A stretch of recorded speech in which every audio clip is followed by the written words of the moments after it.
But the time will come, एक ऐसा समय आएगा कि जब human will be eating humans, right?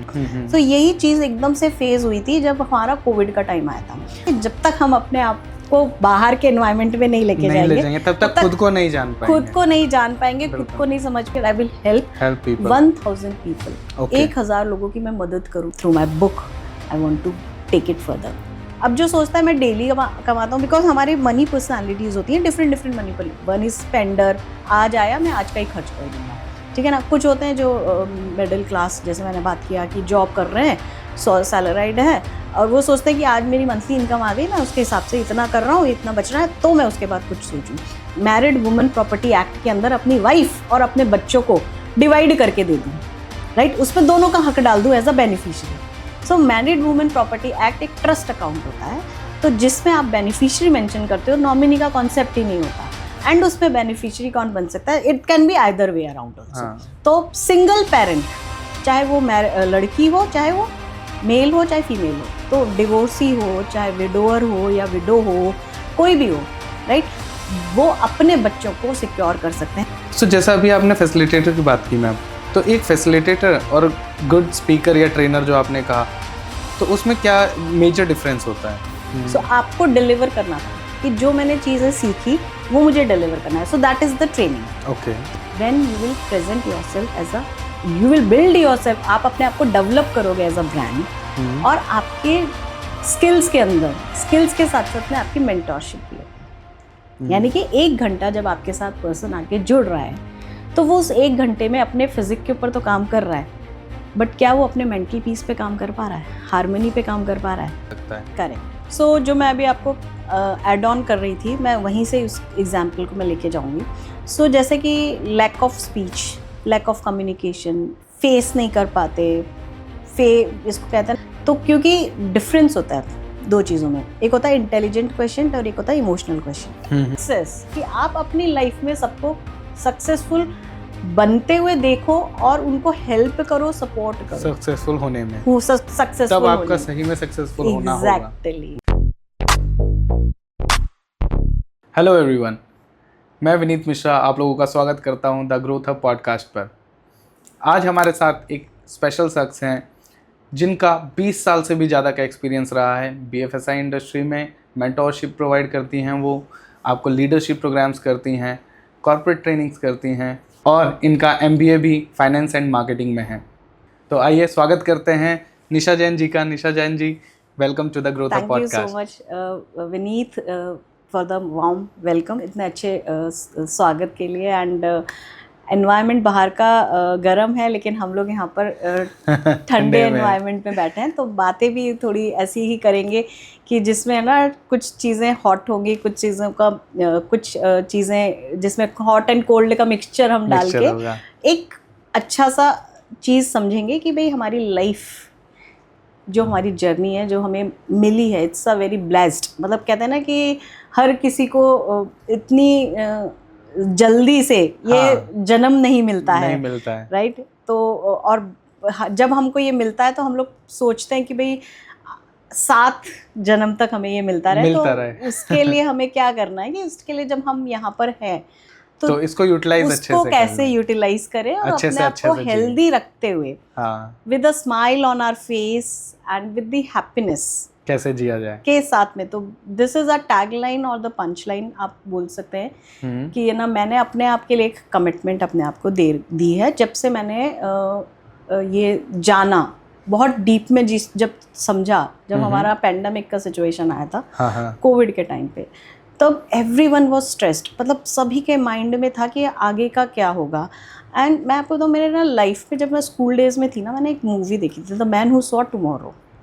अच्छा, अगर आप लोगों ने देखी है या नहीं देखी है, आई डोंट नो, बट ये movie it was like that कि the man who saw tomorrow, जिसमें ये बताया गया था कि आगे के टाइम में पहले तो एक स्टेज ऐसा आएगा कि everything will be not digital mode, okay ठीक है ना। अब डिजिटल मोड में एलेक्सा आ गया है, राइट, कि आप यहाँ पर बैठे हो, कहीं पे भी आप कुछ भी बात करोगे आपकी चीज़ें हो जाएंगी। धीरे धीरे करके ट्रांसफॉर्मेशन इस तरह से आएगा। एक मूवी भी बनी थी जिसमें ना दिखाया गया था कि एवरीथिंग इज लाइक आप टच कर रहे हो, आपका मतलब स्क्रीन हाँ, है, कई सारी मूवीज है कि हाँ। जिसमें ना हेयर टेक्सचर आपका गल अलग हो गया है, कलर्स आपके, बहुत सारी चीज़ें हो गई। तो उसमें इस तरीके से आया था कि धीरे धीरे करके ऐसी टाइम आएगा, ऐसा चेंज आएगा लाइफ में कि अभी तो कहते हैं ना कि एनिमल इज ईटिंग एनिमल और animal is eating human, right. और हम लोग एनिमल्स का लाइक जो नॉन वेजिटेरियंस हैं हम लोग उनका फ्लैश ले रहे हैं, humans are eating, but the time will come, एक ऐसा समय आएगा कि जब human will be eating humans, right. So that movie tells that thing. तो वो एक चीज़ थी कि वो एक आपको लेके जा रही ग्लोबल वार्मिंग की तरफ। तो यही चीज़ एकदम से फेज हुई थी जब हमारा कोविड का टाइम आया था। सो आपने देखा होगा जब कोविड के टाइम में जब पोल्यूशन बंद हो गया, सब कुछ खत्म हो गया, तो आसमान क्लीन हो गया था। तो वहाँ पर ग्रीन हाउस इफेक्ट ने ऐसा किया था कि जो वहाँ पर इतना गर्मी आ रही थी, सीजनल चेंजेस आ रहे थे एक्चुअली में जैसे होना चाहिए वो, तो वो सारी चीज़ें ठीक होने लगी थी। लेकिन हमारा कहाँ पर इफेक्ट आया था? ह्यूमन माइंड पे। वहाँ पर एनवायरनमेंट में सारी चीज़ें सही होने लगी, हेल्दी होने लगा सारी चीज़ें। लेकिन हम क्या हेल्दी थे हमें तब पता चला, हम लोग मेंटली हेल्दी नहीं थे। तो उस टाइम पे मैंने अपने आप को एक टैगलाइन दिया कि मैंने अपने आप को कदम रखा तब। दैट वाज माय कि मेरा, अगर मैं अभी जैसे कि आपने मेरा इंट्रोडक्शन भी दिया, बहुत अच्छे से दिया कि भाई मेरा एकेडमिक बैकग्राउंड, सो आपने मेरे एकेडमिक बैकग्राउंड की बात की, मेरे प्रोफेशनल बैकग्राउंड की बात की। तो एकेडमिकली अगर मैं बात करूँ तो मैंने 12th में साइंस बायो लिया था, फिर मेरा माइंड शिफ्ट हुआ, चेंजेस आए, तो मैंने अपना ग्रेजुएशन किया इकोनॉमिक्स, स्टैटिस्टिक्स एंड साइकोलॉजी में, फिर आगे MA किया, फिर मैंने MBA भी किया। तो फाइनेंस की फील्ड में धीरे धीरे करके अपना एक नीश पकड़ा, एक टारगेट पकड़ा। बट एनी हाउ मैंने अपने आप को जब MBA करके अपना करियर शुरू किया, MBA मैंने किया 2006 में। सो सेल्स से शुरुआत करी क्योंकि मार्केटिंग में MBA किया था। एकेडमिक बैकग्राउंड अच्छा हो गया, प्रोफेशनल बैकग्राउंड अच्छा हो गया, बैंक में शुरू कर दिया जॉब, फाइनेंशियल फील्ड से जुड़ गई, लोगों के साथ बात करना शुरू किया, अपने टारगेट्स अचीव करने की शुरू किया, क्योंकि दैट्स द अर्निंग स्टेज। क्योंकि हमारी लाइफ भी इसी तरीके से चलती है, 0 से 20 ईयर्स हम लोग अपने पेरेंट्स पे डिपेंड होते हैं, 20 से 25 ईयर्स के बाद हम लोग का अर्निंग फेज स्टार्ट होता है। तब से हमने जानते हैं कि भाई हमें अपने आप में कैसे, क्योंकि कहते हैं ना कि जब तक हम अपने आप को बाहर के एनवायरनमेंट में नहीं लेके जाएंगे तब तक खुद को नहीं जान पाएंगे, खुद को नहीं समझ पाएंगे। And there is a saying कि आटे दाल का चावल का भाव आपको तभी पता चलता है जब आप बाहर एक्सपोज करते हो। तो उस टाइम पे आपने जब शुरुआत करी तब हमारे पास कहते हैं ना कि टाइम बहुत होता है, हमारे पास लायबिलिटीज़ कम होती हैं। तो उस टाइम पे अगर हमारी चीज़ों की समझ हमें आ जाए तो अर्निंग्स कैसे आती हैं, कैसे चीज़ों को समझना चाहिए, वो सारी चीज़ें जब हमारी आ जाए, तो this was my academic professional background. लेकिन हमने पैसा अर्न कर लिया, वो टाइम पे हमने पैसे को खर्च भी कर लिया, और आज के टाइम पे तो अर्निंग बहुत अच्छी हो रही है। हमने जब 26-27 ईयर्स की एज में जो अर्न किया था उसका स्टार्टिंग पैकेज आज के बच्चों के पास में बहुत ज़्यादा आ रहा है। सो हम अर्न करना जानते हैं, हम उसको खर्च करना जानते हैं। बट जो कोविड के टाइम पे सिचुएशन आई, वहाँ सेविंग और इन्वेस्टमेंट वहाँ पर क्या हमने उस चीज़ को समझा, तो वहाँ पर हमारा जो कह रहे हैं ना, मैंने कहा कि एनवायरनमेंट भी क्लीन हो गया, वो सारी चीज़ें आपकी सब सही हो गई।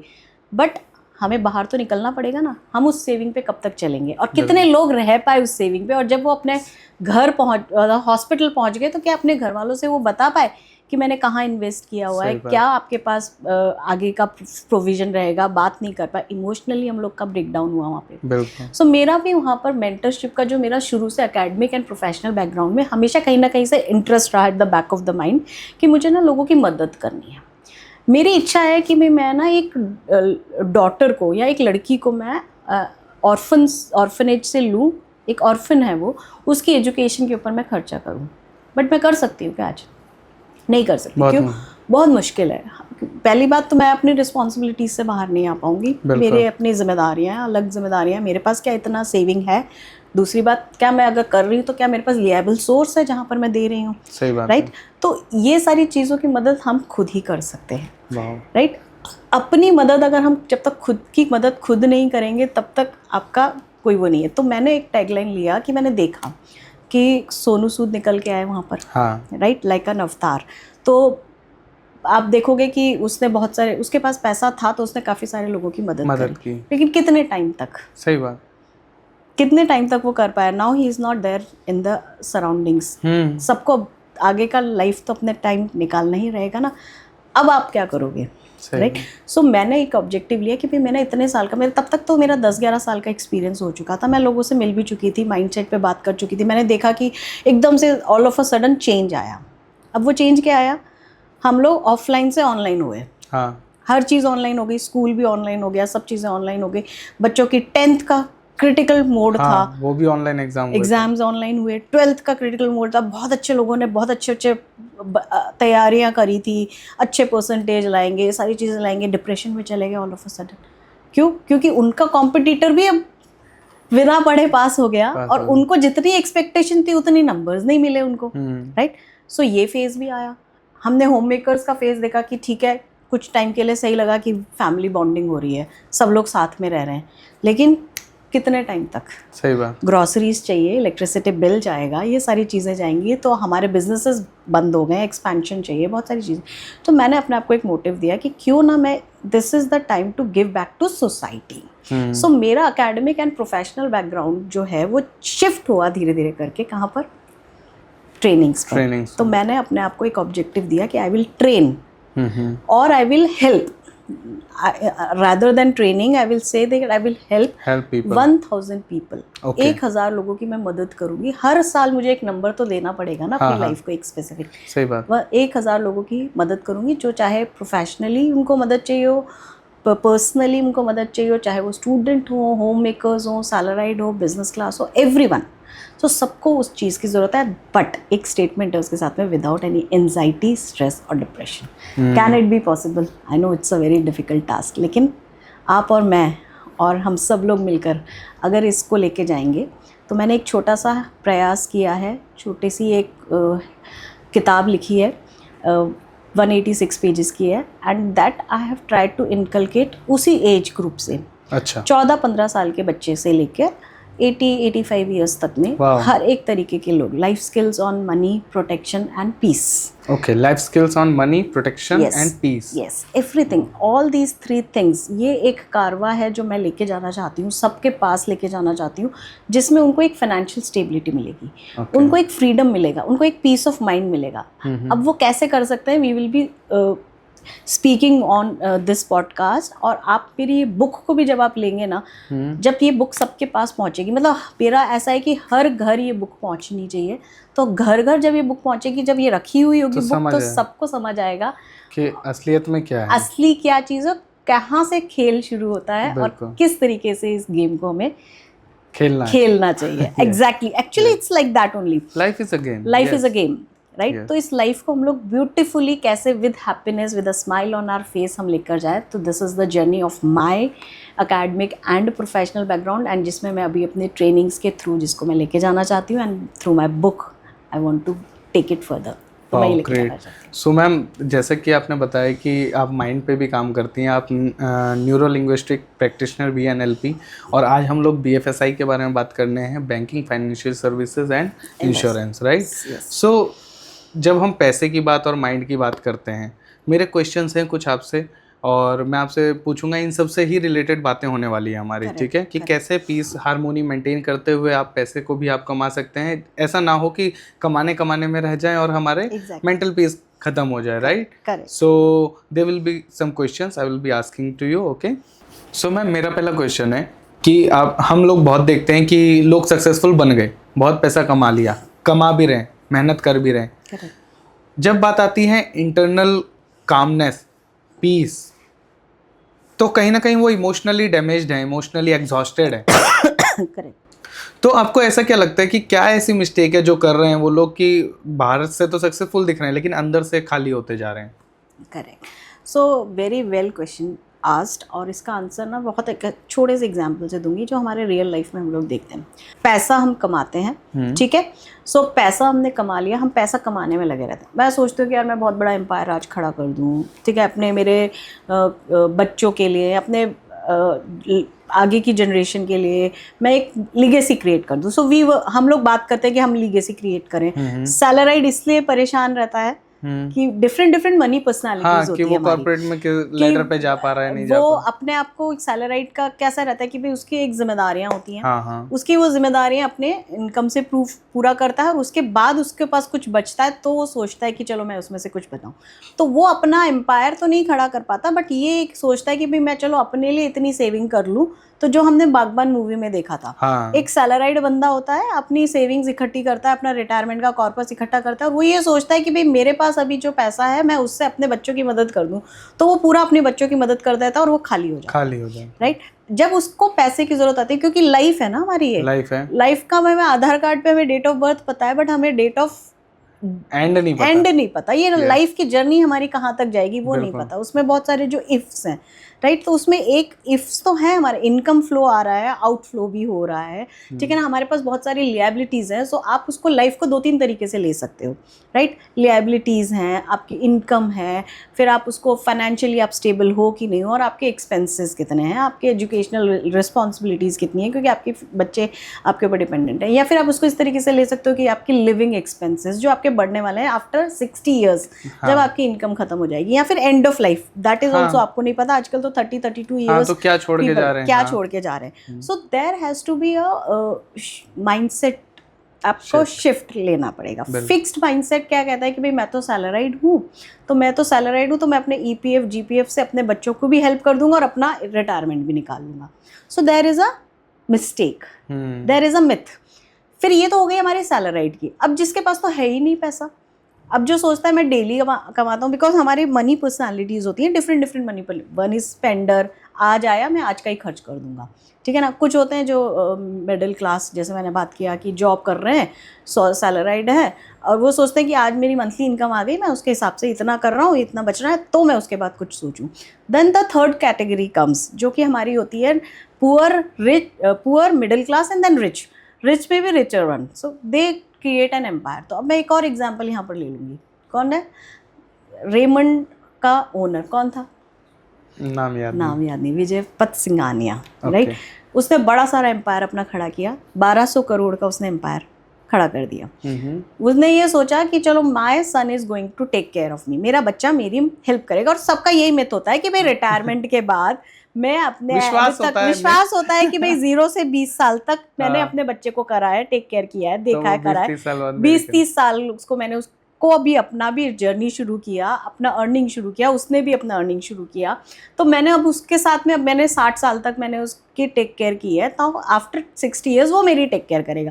तो बहुत सारी एक्सपेंसेस भी आ जाते हैं, मिथ्स हैं, ठीक है। अब गलती हो गई, यहाँ पर हमने सारा एम्पायर दे दिया, लेकिन हमारी अंडरस्टैंडिंग नहीं हुई।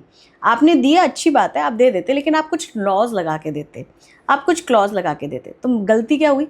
मिस्टेक हो गई। अब he is on road, Gautam Singhania के नाम पे पूरा का पूरा एम्पायर खड़ा ट्रांसफ़र कर दिया, बट गौतम सिंघानिया ने उसको ओल्ड एज ऑर्फनेज में भेज दिया, right. Nothing is there in his hand. I wasn't aware about this. Yes exactly. So these are the mistakes, these are the things. क्योंकि मैं अपने 21 साल के एक्सपीरियंस में मैंने बहुत सारे ऐसे एग्जाम्पल्स देखे हैं। हमारी मूवीज़ के थ्रू भी जो हम बताते हैं कि हमारी मूवीज़ भी हमारे लिए बहुत अच्छा आई ओपनर्स होती हैं, तो बहुत सारी मूवीज़ में भी ये दिखाया गया था। राजेश खन्ना की एक मूवी थी, उसमें भी ऐसी चीज़ें दिखाई गई थी। तो उन सब चीज़ों से हमने सीखा, लेकिन हमारी जनरेशन ये सारी चीज़ें देख चुकी है, हमारी जनरेशन ने ये सारी चीज़ें समझ ली। लेकिन what about the Gen Zs, right. So there is a message कि अब ये जो बुक है मेरी, वो मेरी बुक जेनजीज के पास भी जानी चाहिए, और मेरी बुक उन लोगों के पास भी जानी चाहिए कि जिन लोगों ने ये टाइम पीरियड निकाल लिया है, बट उनके एक्सपीरियंस से। जैसे कि अब मैं अगर बात करूँ मेरे फैमिली मेम्बर्स में, तो my family members, my father is a president of Jain society trust, ठीक है, 75 ईयर्स एज। तो मेरे फादर की एज में मेरे घर में भी बहुत सारे डिफरेंट पोजीशंस पे हैं, चार्टर्ड अकाउंटेंट्स हैं, डॉक्टर्स हैं। सो उनकी भी तो फैमिली है, उनके भी रिलेशंस में सारी चीज़ें हैं। तो जेनजीज, सो हम कैसे, किस तरीके से गिव बैक कर सकते हैं सोसाइटी को। और जो हमारा देश पहले था, सोने की चिड़िया, जिस तरीके से वहाँ पे विजडम थी, जो चीज़ें हमारे अंग्रेज आके लेके चले गए सारी चीज़ें, तो वो हम वापस से कैसे लेके आ सकते। वन इनिशिएटिव नरेंद्र मोदी ने लिया है, बहुत सारी चीज़ें जिनके टेन्योर में, जब से वो he is a prime minister, and मैं गुजरात में भी उनका रूलिंग देख चुकी हूँ। एज अ लीडर उन्होंने कैसे उस गुजरात को भी डेवलप किया है। तो ही इज़ डूइंग, तो उनका एक विजन है कि बाय 2047 भाई काफ़ी सारी चीज़ें जिसको लेते हुए उन्होंने डीमोनेटाइजेशन का कॉन्सेप्ट निकाला, उसको लेते हुए वो उनका कॉन्सेप्ट ये है कि now people should not go more for FDs. आप बैंक के आप सेविंग अकाउंट इंटरेस्ट देख लो, आप एफडीज़ के रेट ऑफ इंटरेस्ट देख लो, क्या वो है उस टाइम पे जिस तरीके से हमें हमारे टाइम पे या हमारे फादर के टाइम पे दिया जाता था। अब आजकल की जेनजीज को इन सब चीज़ों में भी तो परेशानी आएगी, right? So where is the financial stability, कहाँ से आएगी? ये मिस्टेक जो कि विजयपत सिंघानिया उस टाइम पे भी कर चुके हैं, जो अभी की जनरेशन को तो बिल्कुल पता ही नहीं है कि ऐसे एग्जाम्पल्स भी हैं, राइट? तो उनकी लाइफ कैसे आगे चलेगी, right? Are we there is one और मतलब एक मतलब एक कह सकते हो मिसकंसेप्शन है कि लोग बोल रहे हैं कि हम अकेले रहेंगे तो अच्छा है। न्यूक्लियर बहुत अच्छी न्यूक्लियर फैमिलीज में भी people are not having a babies, वो नहीं कर रहे हैं, दे डोंट वांट चिल्ड्रन, उनको अकेले रहना है, हस्बैंड वाइफ अकेले, बट हम लोग दोनों अर्न कर रहे हैं, सफिशिएंट है, they do not want to take the responsibility. तो who is going to take care in future? तो आपके रिटायरमेंट का क्या, आपको अभी से ही दिख रहा है ना। बिल्कुल, आप यहाँ पे हो, आप हमारे टाइम पे 4-4-5-5 वी वर 4-4-5-5 सिबलिंग्स, फिर धीरे धीरे करके वो कॉन्सेप्ट आया हम दो हमारे दो, अब तो हो गया कि हम दो ही सफिशिएंट है। तो हम दो सफिशिएंट है तो भाई फिर तो आपको प्रॉपर प्लानिंग, फाइनेंशियल प्लानिंग की बहुत ज़्यादा ज़रूरत है। So these are the mistakes, these are the myths, these are the misconceptions, we are doing it. अगर है आपके पास एक है, मेरे पास एक है, तो but I am not dependent, मैं नहीं सोच रही कि भाई वो मेरी टेक केयर करेगा, क्योंकि आगे की generation what he is in just 15 he is just 15 years old, तो 25 साल के बाद, 30 साल के बाद वो मेरे लिए क्या करेगा, या 15 ईयर्स के बाद वो मेरे लिए क्या करेगा, वी कैन नॉट डिपेंड। सो ये एक इमोशनल बॉन्डिंग जो है ना, इमोशनल बॉन्डिंग भी अच्छी रहेगी, स्ट्रांग रहेगी, जैसे कि बाहर है। तो हमें इसके लिए मतलब जो मेरा जैसा कि क्वेश्चन था कि हमें इमोशनली अंदर से डैमेज्ड हो रखे हैं, करेक्ट, करियर सक्सेस के पीछे भागते हुए, तो हमें दोनों के साथ हार्मोनी मेंटेन रखनी है, तालमेल बना के बैलेंस लाइफ रखनी है। ऐसा नहीं कि सिर्फ पैसा पैसा पैसा, क्योंकि पैसा आप कितना भी कमा लोगे, लेकिन अगर उधर तालमेल नहीं है तो चीज़ें खराब हो जानी है। जैसे कि मैंने आपको ये जो 2-3 एग्जांपल्स बताए, इसमें हम लोग इमोशनली ये सोचना शुरू कर देते हैं, बट हम लोग कहीं ना कहीं इमोशनली वीक हो जाते हैं, है ना? यहीं पे वीकनेस आ जाती है कि भाई ठीक है हम सब कुछ, क्योंकि लैक ऑफ नॉलेज।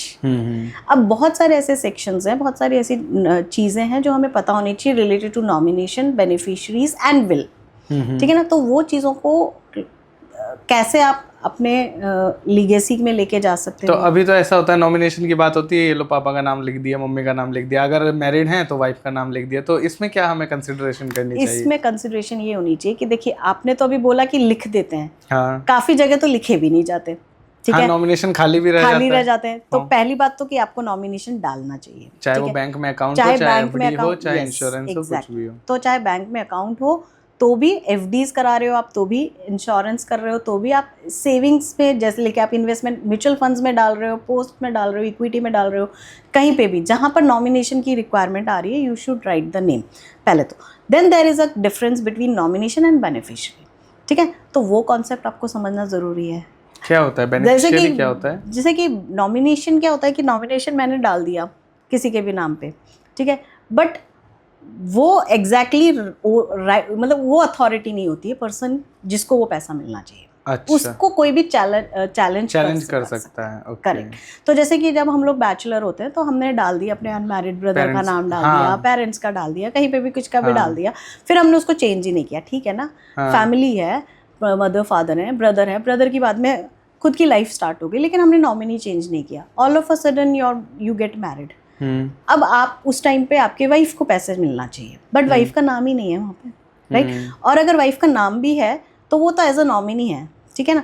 अब बेटे ने चैलेंज कर दिया कि मेरे को पैसा चाहिए, मम्मी पैसा नहीं दे रही है, तो who will be the right person? वो कोर्ट में जाएंगे एंड उसको जब चैलेंज करेंगे तो court will ask 2 things, who is nominee and who is beneficiary. तो हक किसके नाम पे जाएगा? बेनिफिशियरी के नाम पे। तो बेनिफिशियरी का नाम हमने मेंशन ही नहीं किया है फिर। तो there is a concept, we should mention both the things अगर हम कर सकते हैं तो। अच्छा, राइट? तो कहीं ना कहीं जगह पे जैसे इंश्योरेंस पॉलिसीज में भी होता है और बहुत सारी इक्विटीज में या म्यूचुअल फंड्स में भी कहीं ना कहीं पर आता है कि भाई आप माइनर अपॉइंट कर दो, तो then he will take care कि जब आपका 10-18 ईयर्स के बाद हो जाएगा तो बेनिफिशियरी, या फिर आप नॉमिनी एंड बेनिफिशियरी में डाल सकते हो कि भाई मेरे को एक लीगल गार्जियन का नाम डालना है, तो लीगल गार्जियन का नाम एज अ नॉमिनी डाल दो, बट बेनिफिशियरी आप डाल दो अपने रियल जो मतलब जिनको blood relation, not blood relation, क्योंकि wife is not a blood relative, वो बाहर से आती है, सो ब्लड जिनको देना है वो जिनको देना है हु विल बी जो विल बी जिसको बेनिफिट होगा मेरी इनकम से, राइट। तो मेरे जो मेन पर्सन अर्निंग पर्सन है, राइट। फिर विल भी हमने लिख दी, लेकिन क्या विल को लिखने के टाइम पे जो भी हमारी प्रॉपर्टीज हैं या जो भी हमने इन्वेस्टमेंट की है, तो इंश्योरेंस की अगर मैं पर्टिकुलरली बात करूं, तो जैसे कि अभी विजयपत सिंघानिया के साथ हुआ, तो उनके साथ ये केस नहीं होता अगर उन्होंने एक क्लॉज, सिंपल सा एक क्लॉज डाल दिया होता कि 1200 करोड़ की जो मेरी प्रॉपर्टी है, बिजनेस रेवेन्यू जो मैंने जनरेट किया है, इसको मैं मैरिड वुमेन प्रॉपर्टी एक्ट के अंदर अपनी वाइफ और अपने बच्चों को डिवाइड करके दे दूँ, राइट। उसमें दोनों का हक डाल दूँ as a beneficiary. So married women property act एक ट्रस्ट अकाउंट होता है, तो जिसमें आप बेनिफिशियरी मेंशन करते हो, नॉमिनी का कॉन्सेप्ट ही नहीं होता, एंड उसमें बेनिफिशियरी कौन बन सकता है, it can be either way around also. तो सिंगल पेरेंट, चाहे वो लड़की हो, चाहे वो मेल हो, चाहे फीमेल हो, तो डिवोर्सी हो, चाहे विडोअर हो या विडो हो, कोई भी हो, राइट, वो अपने बच्चों को सिक्योर कर सकते हैं। Similar way married women property act Harshad Mehta, right, जो एक स्कैम हुआ था 1999 एग्जैक्टली इक्विटीज़ में, जिसका बहुत बड़ा होता, तो उसकी काफ़ी सारी प्रॉपर्टी सेव हो गई थी। किस वजह से कि उसका जो काफ़ी सारे करोड़ का जो प्रॉपर्टी था, उसने इंश्योरेंस में अंडर MWP एक्ट डाल दिया था। तो बहुत सारा जो स्कैम में उसका जो पैसा चला गया, चैलेंज किया, लेकिन इसको कोई भी चैलेंज नहीं कर पाया, right. So many other things are also there. तो यहाँ पर ये कुछ मिस्टेक्स हो जाती हैं, यहाँ पर कुछ हम लोग इमोशनली चले जाते हैं कि यार इतना कौन ध्यान देगा, वो ध्यान दे लेंगे, राइट, आफ्टरवर्ड्स, राइट। ये तो मैच्योरिटी, मतलब ये तो मैं डेथ की बात ही नहीं कर रही हूँ ना, यहाँ तो मैं इफ्स की बात कर रही हूँ, इफ्स कब क्या हो जाए कुछ नहीं पता, राइट। सो कहते हैं ना कि हमारी ज़िंदगी में एक लाइफ होती है, लाइफ में अगर हमें ज़िंदगी मिली है तो बहुत सारे चैलेंजेस आते हैं, हम थक जाते हैं, हम कहीं ना कहीं हम लोग घबरा जाते हैं, इमोशनली वीक हो जाते हैं, तब हम लोग क्या करते हैं, फाइनेंशियली अपने आप को स्टेबल नहीं रख पाते, तब हमें प्रोटेक्शन चाहिए, हमें पीस चाहिए, हमें पैसा भी चाहिए, तो तब कहाँ से आएगा, राइट। तो अचानक से कुछ आता नहीं है, बच्चा भी अचानक से बड़ा नहीं होता, राइट। एक बिजनेस एम्पायर भी एकदम से नहीं खड़ा होता, जॉब में भी आप एकदम से अपने करियर में आगे नहीं बढ़ते हो, टॉप लेवल पे नहीं पहुँचते, तो सब चीज़ों में समय लगता है, तो वो समय हमें देना चाहिए। तो there is a rule of 72, तो उसमें हम लोग बात करते हैं कि भाई आपका कंपाउंडिंग या आपका पैसा भी उसी तरीके से ग्रो करेगा जितना लंबा समय आप अपने मनी को, अपने अर्निंग को और अपनी इन्वेस्टमेंट्स को दोगे। तो अर्निंग में से आप निकालो investment portion, then saving portion, and then आपके खर्चे, राइट। सो वहाँ पर आप अपने आप को इमोशनली स्ट्रांग बना पाओगे। So these are the things which I mentioned in my book. तो मेरी बुक में ना ऐसी बहुत सारी चीज़ें, एंड अभी मेरी बुक को लॉन्च हुए अप्रॉक्सीमेटली 2 मंथ्स कंप्लीट होने वाले हैं।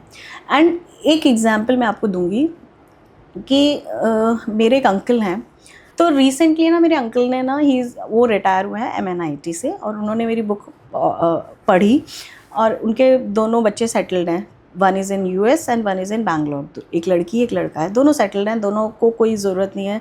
अंकल बिल्कुल सिंपल बिलीव करते हैं कि भाई मैं बिल्कुल सिंपल लिविंग पे, and he is a coach of, मतलब हैप्पीनेस कोच भी हैं, राइट। आफ्टर रिटायरमेंट उन्होंने अपना ये काम शुरू किया। तो वो ये कहते हैं कि सिंपल सादा ज़िंदगी हमें निकालनी चाहिए। तो उन्होंने अपने प्लानिंग, फाइनेंशियल प्लानिंग सब कुछ बहुत अच्छे से लिया, और उन्होंने अर्ली रिटायरमेंट लिया। He got retired before the 60 age. So mindset हमारा यहाँ से शिफ्ट हो रहा है कि एक तो मैं बात कर रही हूँ कि जैसे इमोशनली हम लोग, तो हमारे फिक्स्ड माइंडसेट से ग्रोथ माइंडसेट की ओर। तो यहाँ पर जब मैं आपको बात कर रही हूँ ना कि आपको ये सेक्शंस पता होने चाहिए, आपको ये सारी चीज़ें पता होनी चाहिए कि भाई आप अपने आप को इमोशनली कैसे स्ट्रॉन्ग रख सको, फिनेंशियली आप कैसे स्ट्रॉन्ग रख सको, तो आपको माइंडसेट चेंज करना पड़ेगा। तो सबसे पहला तो माइंडसेट शिफ्ट क्या हुआ आपका कि भाई आपको फोकस ये नहीं करना है कि भाई मेरे बच्चे मेरी टेक केयर करेंगे, राइट। तो आपका ग्रोथ माइंडसेट शिफ्ट तभी जाएगा तब आपके पास जब 60s के बाद 70s के बाद आप लीगेसी भी क्रिएट कर सको, प्रॉपर वे में आप अपने घर में सबको जाते जाते आपको वो अच्छी पिक्चर्स में याद करें, राइट? तो उनका कहने का कॉन्सेप्ट क्या था कि मैंने ना Nisha, I have read your book, so he said कि ना जो तुमने लिखा है ना, ऑब्वियसली ही गॉट रिटायर्ड, और वो तो इस एज में है, तो मैं उनको तो ये चीज़ एक्सप्लेन नहीं कर रही हूँ ना कि भाई आपको सेविंग, आपके लिए क्या सेविंग है, क्या इन्वेस्टमेंट है, और आपकी सारी लायबिलिटीज़ भी ओवर हो चुकी हैं। अब तो आप सिर्फ अंकल आंटी एंजॉय कर रहे हैं लाइफ को, राइट? अपना अर्ली एज का रिटायरमेंट भी उन्होंने ले लिया। तो माइंडसेट एक तो ये भी शिफ्ट हो रहा है, आजकल people are getting retired, early retirement ले रहे हैं। बहुत सारे लोग जॉब्स 45-50 की एज में रिज़ाइन करके हैं, अपने बिजनेस को शट डाउन करके कुछ ना कुछ चीज़ों को नया एक्सपेंशन मोड में जा रहे हैं, अपनी जो कहते हैं ना हॉबीज़ या अपने टैलेंट को, या जैसे कि गिविंग बैक टू सोसाइटी वाला काम काफ़ी सब लोग कर रहे हैं, राइट? तो उन्होंने बोला कि मैंने ना, लेकिन ये नॉमिनेशन विल और बेनिफिशियरी इतना डिटेल में, मतलब बिल्कुल सिंपल 1 या 2-3 चैप्टर्स का पेज है, जो कि मैंने लिखा भी बहुत अच्छे स्टाइल में। इट्स नॉट लाइक कि आपको पढ़ते पढ़ते उसको बोर लगेगा, बहुत बड़ी टर्मिनोलॉजीज में, बहुत सिंपल टर्मिनोलॉजीज में, जैसे आप और मैं भी बात कर रहे हैं ना, तो उसी तरीके से उस बुक के अंदर मैंने मेंशन किया। तो आप कोई भी चैप्टर उस बुक का पढ़ लोगे ना, उन्होंने भी यही बोला, बहुत अच्छे से आर्टिकुलेट किया गया है।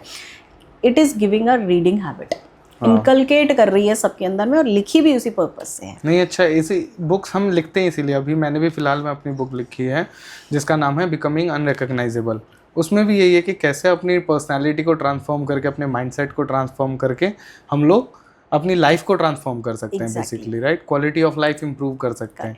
तो इतनी सादा और सरल शब्दों में लिखा है मैंने भी कि किसी भी, कोई बच्चा भी पढ़ेगा वो भी समझ जाएगा। करेक्ट। सो हमें यही चीज़ करनी है कि जैसे आप और मैं अपने बुक्स के थ्रू या अपने एक्सपीरियंस के थ्रू, हम एक साथ तो सबके पास पहुंच नहीं सकते हैं। तो दीज आर द चेंजेस कि अब मैंने अपना जैसे पॉडकास्ट भी शूट किया, तो उसके थ्रू हम लोग बहुत सारे सबके पास में पहुंच पा रहे हैं, पैन इंडिया पहुंच पा रहे हैं, इंडिया से बाहर यूनिवर्स में हम लोग इस चीज़ का मैसेज लेके जा रहे हैं, right? So these are the changes जो कि हम अपने आप को फिक्स माइंडसेट से ग्रोथ माइंडसेट में लेके जा रहे हैं। तो यहाँ पर बुक की रीडिंग हैबिट्स जो ट्रेडिशनल भी थी, जिसमें मैंने अपने कुछ एग्जांपल्स अपनी बुक में कोट किए हैं कि भगत सिंह जब जेल में थे, जब उनका लास्ट टाइम था, तब also he was also reading a book, right? तो हम लोग जब ट्रैवल करते हैं, फ्लाइट में ट्रैवल करते हैं या कहीं और देखते हैं, तो जो रिच क्लास माइंडसेट के पीपल होते हैं, they when they travel in business class, right? तो वहाँ पर आप जाकर कभी देखना what they were doing it, they क्या कर रहे होते हैं, मतलब उसमें बैठ के क्लास में उनके हाथ में एक बुक होती है। और हम लोग जब इकोनॉमिक क्लास में जाते हैं तो देखिए सबके हाथ में मोबाइल होते हैं, स्क्रीन टाइम होता है, या फिर वो मूवीज चल रही होती है सामने, या फिर चिट चैट चल रही होती है, या सो आराम से अपना relaxation is also a part, but एक रीडिंग हैबिट, एक ज़ील होती है, हाँ, कि खाली हूँ तो मैं पढ़ लूँ, correct, rather than entertainment and all these things। वो मैंने अपनी बुक को इसी तरीके से डालने की हैबिट डाली है कि भाई सबके पास ये बुक पहुंचे। क्योंकि जब मैं बुक लिख रही थी ना, तो सब लोगों के एग्जाम, अरे इतनी कौन बुक पढ़ता है, इतने कौन स्टेटमेंट्स पढ़ता है, आजकल देख लो यूट्यूब पे डाल लो, रील डालो, लेकिन पढ़ने वाले मिलते हैं, पढ़ने वाले पढ़ते हैं। कई लोगों के पास होती है, बहुत सारी बुक्स होती हैं। एक मेरे कस्टमर के पास, ही इज अ रीडर, और वो बड़ा खुश हो गया जब मेरी बुक, जब वो मुझसे मिला तो बोलता है आपकी बुक तो मैं ज़रूर लूँगा, क्योंकि मैं हमेशा एक बुक खरीदता हूँ, लेकिन मैं कभी ऑथर से नहीं मिला, और यहाँ पर तो ऑथर मेरे सामने है, करेक्ट? तो आपकी बुक तो मैं लूंगा ही लूंगा। तो इट इज़ लाइक दैट कि हम अपनी बुक को सबके पास पहुंचा सकते हैं। हमारे पास बुक है रिच डैड पुअर डैड, हमने पढ़ी है, हमने बहुत सारी माइंडसेट वाली बुक पढ़ी है। क्या कभी हम ऑथर से मिले हैं? सही बात, राइट? बट हम अपने आप को एज एन ऑथर लेके जा सकते हैं, and people will literally, and बात कर रहे हैं इस बारे में, बात की जा रही है इस बारे में, समझ रहे हैं, बिकॉज इट्स अ चैप्टर जिसके ऊपर कभी किसी ने बात नहीं की है। हैप्पीनेस की बात कर लो आप, लीडरशिप की बात कर लो, माइंडसेट की बात कर लो, लेकिन वो सब आएगा कैसे? सही बात है। right? वो थॉट्स तो वो तो आपको सबको, it is all related to finances only. बिल्कुल, जब जेब में पैसा होगा तभी खर्चा होगा। सही बात तो है। जब खर्चा होगा, और खर्चे के लिए आपकी लग्जरी लाइफस्टाइल, आप अपने हॉबीज़ को कैसे एनकैश कर सकते हो, आप अपने ड्रीम्स को कैसे पूरा कर सकते हो, आपकी शॉर्ट टर्म लायबिलिटीज़ पूरी हो गई, आपकी मिड टर्म गोल्स पूरे हो गए, आपने लॉन्ग टर्म गोल्स लिख लिया, कहीं आपने लिखा सही बात कि आप अपने सपों को कैसे पूरा करें, जो कि बदलते रहते हैं हर साल, बिल्कुल, राइट? हर एज में, हर एक स्टेज में, right? So this is a book, and that kind of a coach you can say, और not I will say coach, मैं फैसिलिटेटर बात करती हूँ अपने आप को कि मैं फैसिलिटेट कर रही हूँ। ट्रेनिंग्स तो देखो हर कोई दे देता है, ट्रेनिंग का मतलब होता है कि भाई मेरे को एक काम दे दिया गया है, उस काम को मुझे डिलीवर करना है सक्सेसफुली, बट फैसिलिटेट करना, कोच करना एंड मेंटोर करना, बिल्कुल सो मेंटोरशिप, तीनों में बहुत बड़ा डिफरेंस है। बिल्कुल। सो उसके ऊपर मैं काम कर रही हूँ and this is my vision. And कहते हैं ना कि एक 1000 लोगों की मैंने लोगों के साथ कनेक्ट करने का शुरू किया, लेकिन वो 1 से 2, 2 से 3, 4 हाँ, वो तो हर साल नंबर बढ़ेगा, तो नंबर्स बढ़ेंगे तो कारवा चलता रहेगा।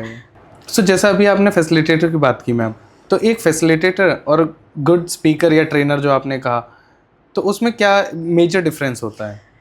सो जैसे कि अभी मैंने थोड़ा एग्जैक्टली एक सेकंड पहले मैंने इस चीज़ के लिए डिस्कशन किया था कि भाई आपको कोई काम दिया गया है, ठीक है, आपको जिम ओपन करना है, आप ही की मैं बात करूँगी, ठीक है। तो जब आपने पर्सनालिटी अपना क्लासेस स्टार्ट किए थे पर्सनालिटी डेवलपमेंट के, या आपने अपना अब जिम भी आपका है, राइट, सो मैं आप ही से एक क्वेश्चन पूछूंगी कि व्हाट यू थॉट, क्या चीज़ें आई थी आप, क्योंकि by profession you are an engineer, आप जॉब कर रहे हो, मैं भी जॉब कर रही हूँ, राइट, हम दोनों जॉब कर रहे हैं, लेकिन जॉब के साथ साथ में क्या हम ऐसा अलग करने की पहली बात तो हमने सोची, राइट। आप जिस प्रोफेशन में, यहाँ पे तो कहीं से भी ट्रेनिंग का है ही नहीं, मैं जिस प्रोफेशन में वहाँ पे कहीं ना कहीं मेरे साथ तो शुरू से, चाहे मैं सेल्स में रही, HR में रही, या ट्रेनिंग्स में हूँ, कहीं पे भी हूँ, तो मेरे जर्नी में तो कहीं ना कहीं है कि मैं चलो ट्रेनिंग्स दे रही हूँ, 20-21 साल से दे रही हूँ, but there is no journey of yours कि जहाँ पर आप अपने करंट प्रोफेशन के साथ में, बट जब आपने ये बिजनेस करने की शुरू की,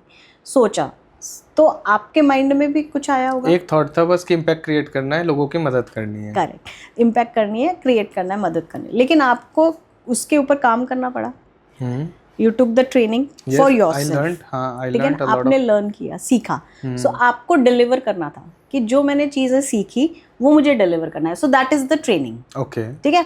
अगर अब आप अपने अंदर स्टाफ को हायर करोगे कि भाई ठीक है मेरे को बड़ा करना है, बड़ा बनाना है, बिजनेस करना है, so you will be hiring some people, तो आप उनको ट्रेनिंग दोगे कि ये सेट ऑफ डिलीवरीज आपको देनी है। जब कोई पर्सन ने मेरे साथ ये पैकेज मांगा, ठीक है, राइट, अब आपका वो पैकेज कुछ भी हो सकता है, एरोबिक्स हो सकता है, एनीथिंग हो सकता है, पिलेटस का मतलब पिलेटा ये वर्कआउट, पिलाटेस वर्कआउट हो सकता है, कोई भी डिफरेंट, तो वो आपको, तो उसकी आप पैकेजिंग बनाओगे, उसको आप उसको ट्रेनिंग दोगे, बिल्कुल, वो ट्रेनिंग दोगे, फिर आप वो ट्रेनिंग सही जा रही है कि नहीं जा रही है, आप उसको कोच करोगे, एज अ लीडर आप उसको समझाओगे, करोगे, ठीक है। बट आपके पास क्यों जुड़े सब लोग?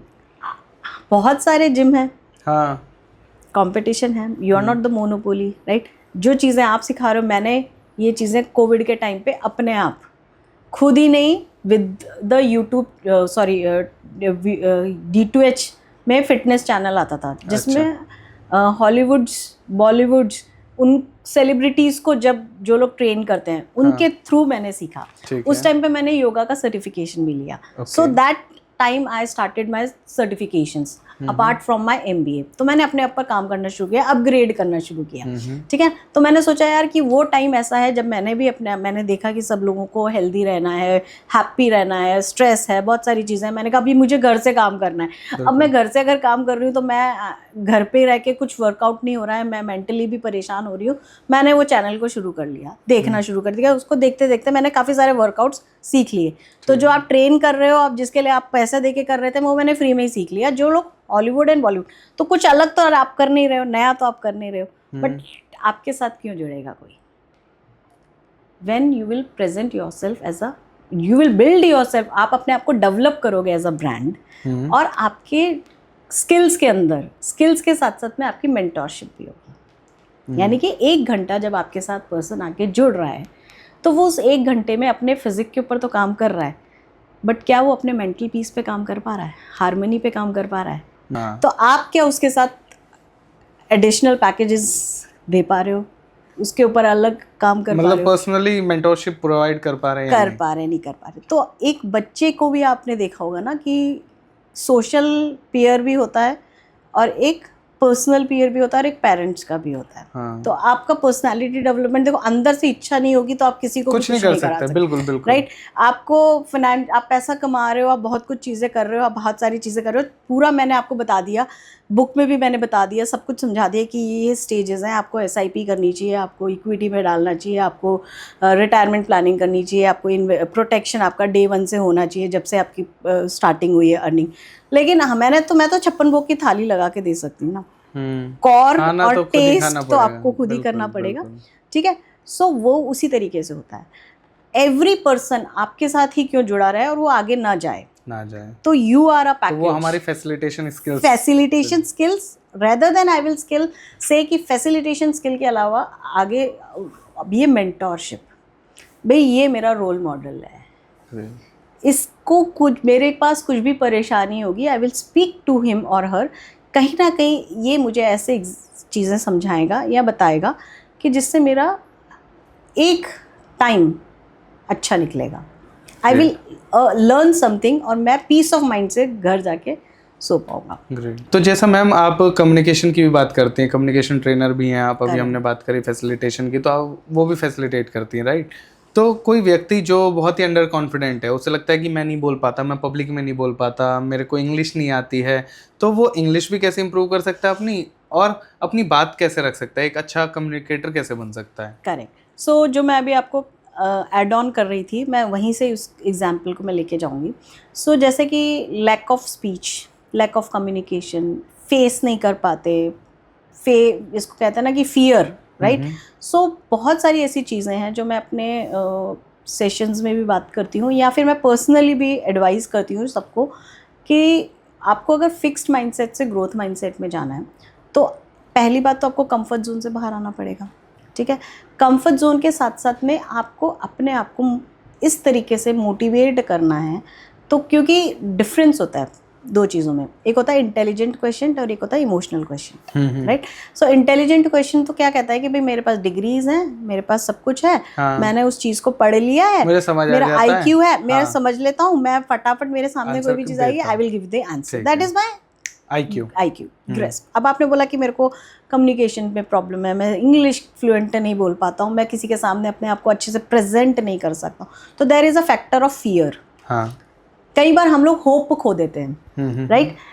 एंड कई बार हम इमोशनली डिस्ट्रेस हो जाते हैं, ठीक है ना। हमारी कार है, हम कार ड्राइव करते हैं, अब कार ड्राइव करते हैं, अब 10 साल के बच्चे को कार ड्राइव करवा लो, अब 50 ईयर्स के बच्चे को कार, मतलब पर्सन को कार ड्राइव करने के लिए बोलो, या फिर 25, देयर इज़ अ डिफरेंस। 50 वाला भी कई बार वो तो अपनी एज के हिसाब से घबरा जाएगा, नहीं करेगा, लेकिन वो बहुत अच्छे से 50 की एज में भी सीख लेगा। 10 ईयर्स वाला चलो ठीक है, वो तो सीखेगा ही, वो तो सीखने, लेकिन उसमें भी कई बार लोग साइकिल चलाने से भी डर जाते हैं, मैं तो कार की बात कर रही हूँ, राइट, और कभी नहीं सीख पाते, तब भी नहीं सीख पाते। अब जो लोग सीख लेते हैं कार, क्या उनको कोई डायरेक्शंस की ज़रूरत होती है? नहीं, अपने आप आँख बंद करके भी चला लेते हैं। तो कंफर्ट जोन से बाहर आ गए, अपने आप को एक्सपर्टीज डाल ली। अब इमोशनल क्वेश्चन यहाँ पे बहुत मैटर करता है। अब एक एग्जाम्पल दूंगी थॉमस एल्वा एडिसन का। He became a rich person, लेकिन जब वो छोटा था तब वो उसको lack of speech, lack of mind, जैसे कि तारे ज़मीं पर भी दिखाया गया था बच्चे को, राइट, है ना, ये सारी चीज़ें थी। तो उसको ना किसी भी स्कूल में एडमिशन नहीं मिली थी, जिस स्कूल में भी अच्छे से स्कूल में पढ़ रहा था, एक लेटर एक दिन मिला, वो लेकर आया मम्मी के पास, और उसकी मदर ने उसको पढ़ा, एंड शी सेड कि बेटा आपको ना अपने आप पर खुद काम करना है, ठीक है ना। एक टेडेक्स का स्पीकर भी है इसी तरीके से, कि जो बॉर्न हुआ था, राइट, तो वो बहुत सारे उसके छोटे से में 6 मंथ से प्रॉब्लम्स थे, मल्टीपल ऑपरेशंस हो चुके थे, फ्रैक्चर हो चुका था, लेकिन 12 साल की एज में he was a TEDx speaker, right, ठीक है। उसी तरीके से थॉमस एल्वा एडिसन को उसकी मदर ने एक स्टेटमेंट बोला कि बेटा आपको स्कूल जाके अपना टाइम वेस्ट करने की ज़रूरत नहीं है, you are a genius, and आप अपनी पढ़ाई अपने आप से करो, खुद से एक्सपीरियंस लो, राइट। एंड वो एक बड़ा पर्सन बन गया, रिच पर्सन, मिलेनियर। बिल्कुल। एक दिन है ना, वो ड्रॉर में से, उसकी मदर वाज नॉट देयर, है ना, तो ड्रॉर में से उसने एक लेटर मिला। एग्जैक्टली। उस लेटर में पता क्या लिखा था? Your son is mentally retarded. Challenge बहुत सारे हैं उसके माइंड में, वो ग्रेस्प नहीं कर पाता, वो कनेक्ट नहीं कर पाता, हम उस बच्चे को नहीं पढ़ा सकते, एंड ये कभी भी अपनी लाइफ में कभी भी अपनी लाइफ में ना तो अच्छे से बोल पाएगा, तो जहाँ पर आपने बोला कि स्पीच की प्रॉब्लम है, लैक ऑफ कम्युनिकेशन है, ये सारी चीज़ें, सो this is the problem of emotional question. बस अपने आप को अपने को स्ट्रांग रखना है। तो दो चीज़ें हैं, होप। तो होप का मीनिंग क्या होता है? Hold on, pain ends, it's the meaning of it. And fear has two choices, face everything and rise, या फिर forget everything and run. Good. So एक छोटा सा मैसेज, क्योंकि मैं इसको बहुत ज़्यादा लंबा नहीं लेके जाना चाहती हूँ, बट ये सारी चीज़ें भी मैंने, these are related to the life skills जो मेरी बुक में है mentioned, right? So fear, hope, right, these are the certain things, anxiety, stress, इसी की वजह से मैंने अपने आप को एक मिशन दिया, विजन दिया, और इसी पर्पज से मैंने लिखा कि this is the time now to give back to society through, और कनेक्ट करना है। My purpose is now like that कि मैं अब इंटरव्यू भी देने जाती, मतलब कहीं जगह पे अगर मैं कहीं इंटरव्यू लेती हूँ या किसी से कनेक्ट करती हूँ या किसी से बात करती हूँ, कोई गैदरिंग में भी होती हूँ, तो मेरा पर्पज़ सिंपल यही होता है उनसे कि we need to understand the person. तो कोई भी मेरे पास आया है तो मुझे उसकी चीज़ें समझनी है एंड उससे अकॉर्डिंगली वर्क करना है, तो वो मेरा मेंटरशिप है, right? So this way I give mentorship, जो हम अपने बच्चों में भी देते हैं, राइट? बच्चे किससे सीखते हैं? स्कूल से सीखते हैं, फ्रेंड्स से सीखते हैं, पीयर से सीखते हैं, पेरेंट्स से सीखते हैं, एंड अपनी खुद की एक उनकी अपनी एक पर्सनालिटी होती है, तो उसको अपग्रेड करना है। तो हमें सिर्फ चीज़ें बतानी है, गाइड करना है, और उनको किस तरीके से लेके जाना है। तो they should be our role model, मतलब वो हमें रोल मॉडल माने या आइडल माने, मानेंगे या नहीं मानेंगे फोर्सफुली नहीं होगा, it will come through your mentorship. तो राइट वे में, राइट डायरेक्शन में आप कैसे दे सकते हो। Great. So this is the message I am taking forward. Great, अच्छा है मैम। थ्रू माय तो मेरा लास्ट क्वेश्चन है आपसे कि आपने अभी बात करी हार्मोनी की, जिसमें कि हमें पैसे भी मेंटेन रखने हैं, अपना मेंटल पीस भी मेंटेन रखना है, हेल्थ भी मेंटेन रखना है, फिजिकल और मेंटल दोनों की बात हो गई। अब आती है बात सक्सेसफुल। एक वर्ड है, बहुत बचपन से ही पूछा जाता है क्या बनना है, तो सक्सेसफुल बनना है, सक्सेसफुल बनना है। अब चाहे पता हो ना हो कि किस चीज़ में बनना है, that is different thing, but successful बनना है। तो आपके हिसाब से सक्सेस क्या है? सो मेरे हिसाब से, जैसा कि आपने अभी बोला कि बचपन में भी हमसे, तो बचपन में एक स्टेटमेंट भी बोली जाती थी, बेटा पढ़ लो। हाँ पढ़ोगे लिखोगे तो बनोगे नवाब, और नहीं पढ़ोगे तो बनोगे खराब, राइट? तो ये जो मुट्ठी होती है ना, कहते हैं ना कि देयर इज अ मुट्ठी बंद है, तो कहते हैं ना कि there is a saying, Punjabi saying है, राइट? क्या बोलते हैं उसको, पता है? नहीं, मुझे नो आइडिया नहीं। सो कहते हैं ना कि बंद मुट्ठी राख की, खुल गई तो 1.25 लाख की, राइट? ऐसा होता है। वरना जनरली ये मेरा स्टेटमेंट है, वरना एक्चुअली होता है कि बंद मुट्ठी है, आपके पास सारी चीजें हैं, वो आपके पास ही रह गई है, ठीक है ना? आपके पास ही है, आप किसको कर क्या रहे हो? आप अपने पास रख रहे हो, आपने पास है, आपके पास you have all the things, right? आपने सारी चीजें समझ ली हैं, ठीक है ना? आपने पढ़ लिया, अच्छी पढ़ाई ले ली, अच्छी एजुकेशन ले ली, आप अर्न कर रहे हो। सो ये बंद मुट्ठी है जो आपके पास है, ठीक है ना? तो मैं ये बोलती हूँ कि बंद मुट्ठी खाक की, खुल गई तो 1.25 लाख की, ठीक है? लोग बोलते हैं कि भाई बंद मुट्ठी में कहते हैं कि आप बहुत अच्छे से रहो, पंजाबी का जो कहने का मतलब ये होता है कि भाई हम बॉन्डेड रहते हैं, वो सारी चीजें रहते हैं, तो हम बंद मुट्ठी एकता का काम होता है, राइट? वो एकता का काम होता है, देयर इज अ थिंग। और खुल गई तो सब अलग अलग हो जाते हैं, तो राख हो जाता है। एक्चुअली में ये वो उनका कहने का ही होता है, लेकिन मैं ये बोलती हूँ कि आप अपने सारे डिस्ट्रीब्यूट कर दो, जो भी आपको पता है, तो दिस इज योर सक्सेस। अगर आप ये कर पा रहे हो तो अदरवाइज जी तो हर कोई रहा है अपने लिए, जी तो अपने लिए अपने हर कोई रहा है, कमा रहे हैं, खा रहे हैं। Exactly. So this is the आप आए किस लिए हो इस पृथ्वी पर? What is the purpose of your life? Yes, यहाँ पर आप लाइफ का भी मीनिंग, वरना तो चल रहे हैं, सब लोग कर रहे हैं, नहीं तो फिर इंसानों में और जानवरों में कोई फर्क नहीं रहेगा। सर्वाइवल पे हैं सब, survival is the fittest, right? अब वो उस टाइम पे जो कोप अप कर गया वो कर गया, जिसने चेंजेस अडॉप्ट कर लिए वो कर लिए। तो सक्सेस अपनी लाइफ में वही हुए जो कोविड के टाइम पे अपने आप को फेस करके निकल के बाहर आ गए, चैलेंजेस को एक्सेप्ट कर लिए। आज मैं अपनी अगर बात करूं तो शुरू से लेके अभी तक मैंने अपनी जर्नी में बहुत सारे चेंजेस देखे, ठीक है ना? अपनी लर्निंग्स में मैंने बहुत सारे चेंजेस देखे, right. So this is just a small message कि अगर आपको अपने आप को सक्सेसफुल, आपके बैंक अकाउंट में कितने पैसे आ रहे हैं, that is not the success. Yes, वो तो एक पार्ट हो गया आपका. That is the part of survival comfort. तो आपको ये करना ही करना है, अदरवाइज नहीं. आपको लोग मिलेंगे जिनके पास बहुत पैसा है लेकिन वो हेल्थ से अच्छे नहीं है. आपको कई लोग मिलेंगे हेल्थ और पैसा अच्छा है लेकिन रिलेशंस अच्छे नहीं है, कोई पूछने वाला नहीं है उनको. करेक्ट. राइट. कई लोग मिलेंगे जिनके रिलेशन अच्छे हैं, हेल्थ अच्छे हैं, पैसा नहीं है. राइट. तो कहीं ना कहीं पे सर्वाइवल मोड में हैं लोग. तो अगर आप तीनों चीजों में अच्छे हैं, तीनों चारों चीजों में, तो फिर आप so whatever is within you, if you are not spreading towards, अगर आप लोगों तक नहीं पहुंचा रहे हो, दे नहीं रहे हो, उनको टिप्स नहीं बता रहे हो, आपको टूल्स नहीं दे रहे हो, उनको चीजें नहीं बता रहे हो, तो व्हाट इज कोई मतलब नहीं. सो meaning of the success is this only. अगर आपने किसी एक की लाइफ में चेंज, जैसे कि मैंने आपको पहले भी बताया कि मैं किसी को ऑर्फनेज को से ऑर्फन को लेना चाहती हूँ, बट नहीं कर पा रही हूँ. अब ये आज के टाइम पे नहीं, ये मॉडर्न टाइम है, बट अगर मैं पुराने टाइम पे बात करूँ तो तब शायद हो जाता, तब भी होता था, चीजें होती थी और इसी तरीके से चलती थी. एक कमाने वाला होता था और सब खाने वाला होता था. सही बात है. सारे जने का. और आप सोचोगे कि भगवत गीता में भी ये मेंशन्ड है, जो मैंने अपनी बुक में भी मेंशन किया है कि how you can learn from that, और उस गीता पर्सपेक्टिव से भी आप कैसे इस चीज़ को समझ सकते हो.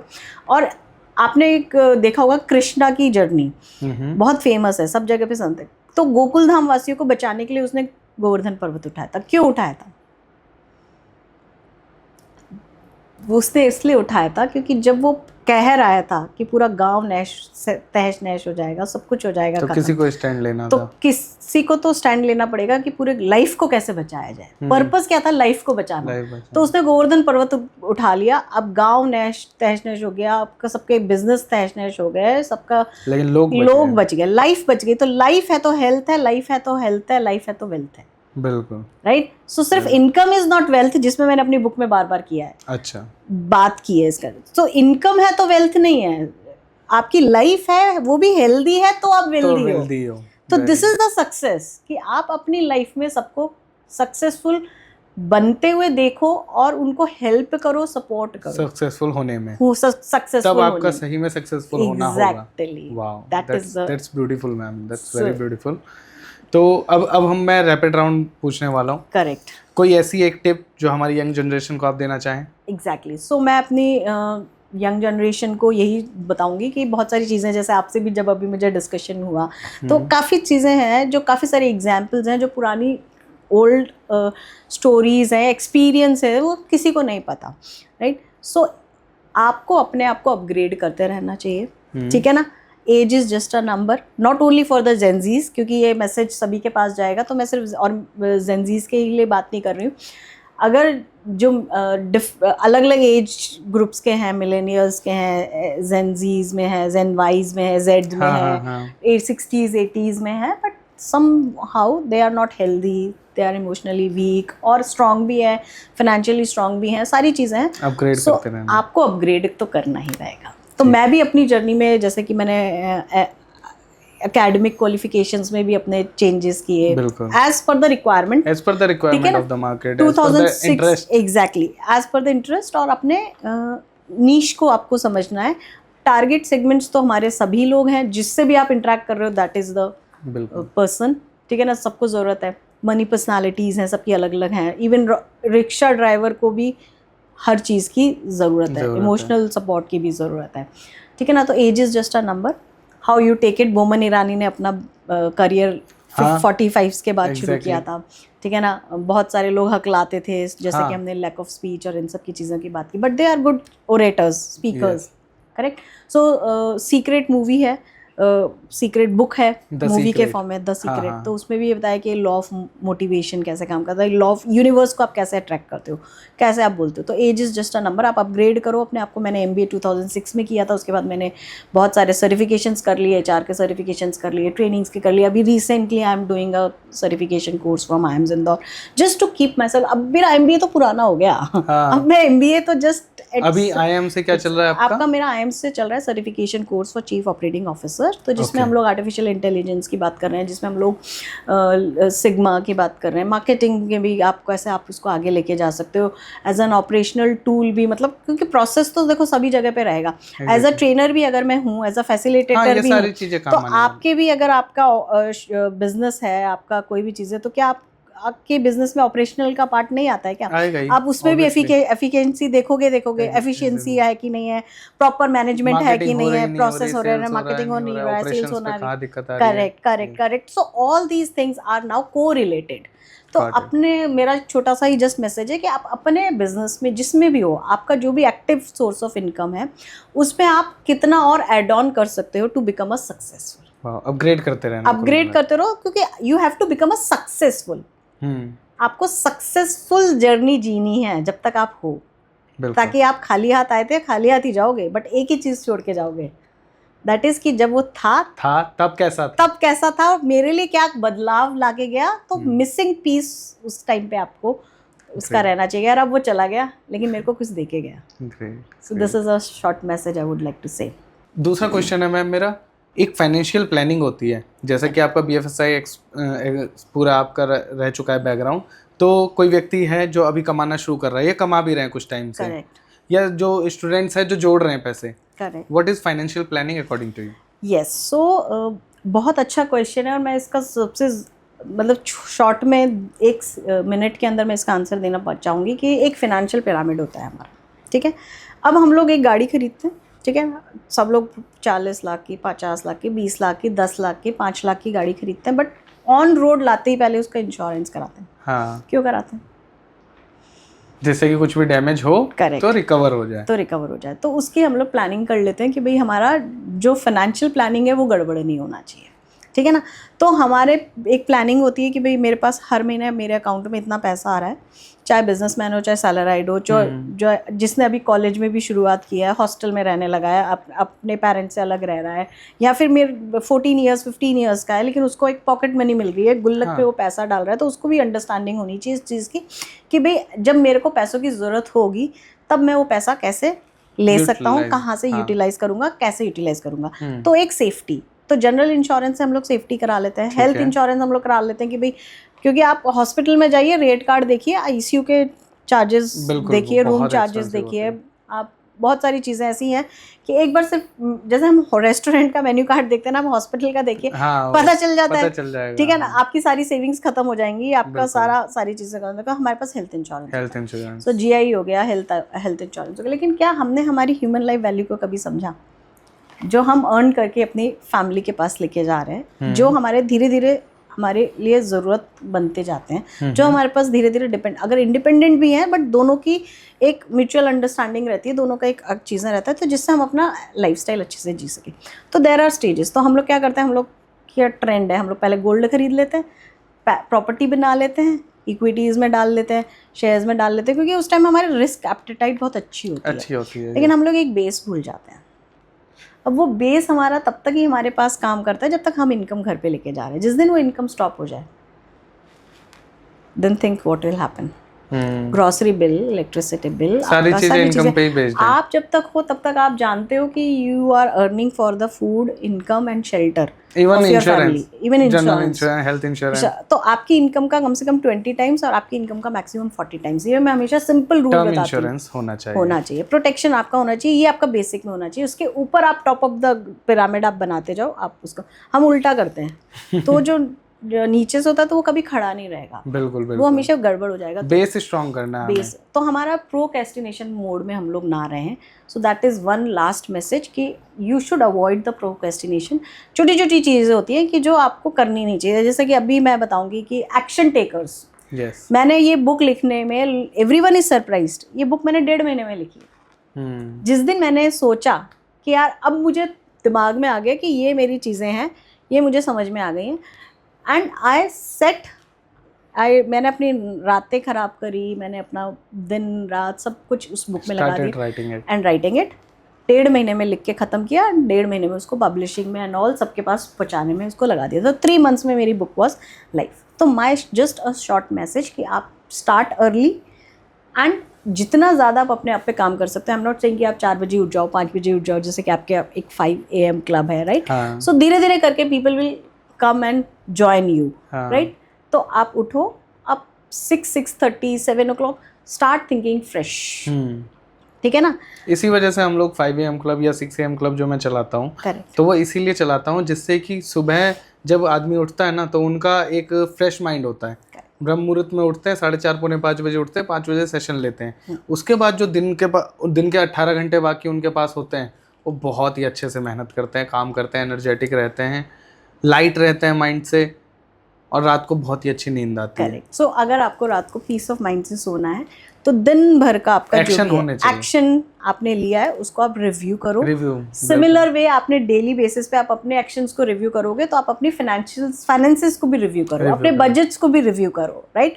सो आप देखो कि मेरा 20% कहाँ जा रहा है इनकम का, 20% कहाँ जा रहा है, मेरा 60% ऑफ द मेजर पोर्शन कहाँ जा रहा है। एवरी टाइम रिव्यू इट, अपनी एक्शंस को रिव्यू करो, अपने थॉट्स को रिव्यू करो, अपने सब चीज़ों को रिव्यू करो, रात को अच्छे से सो एंड प्लान इट। तो मैं आपको 3 4 5 6 चीज़ें आप में इसमें बताऊंगी that you should plan your day, prepare करो, प्लानिंग करो प्रॉपर, और उसको प्रॉपर प्लान करके उसको तुरंत एक्शन में लेकर एग्जीक्यूट कर दो, राइट? Execution, implementation. सो आपका फिक्स माइंडसेट से ग्रोथ माइंडसेट एंड आपका बैलेंस होना चाहिए IQ एंड EQ में, बिल्कुल करेक्ट? तो जो भी एंगर है, एग्रेसिवनेस है, आप वो सब अपने काम पे निकालो, है ना? कंसिस्टेंसी मेंटेन रखो। Consistency, so discipline, consistency, that's the last message to the viewers. वाह, ग्रेट, थैंक यू। सो बहुत ही अच्छा था हमारा पॉडकास्ट मैम, और बहुत ही सारे इंसाइटफुल वैल्यूएबल बॉम्ब्स आपने गिराए यहाँ पे। काफ़ी कुछ मैंने सीखा, और मैं आशा करता हूँ कि हमारे ऑडियंस ने भी बहुत कुछ सीखा होगा।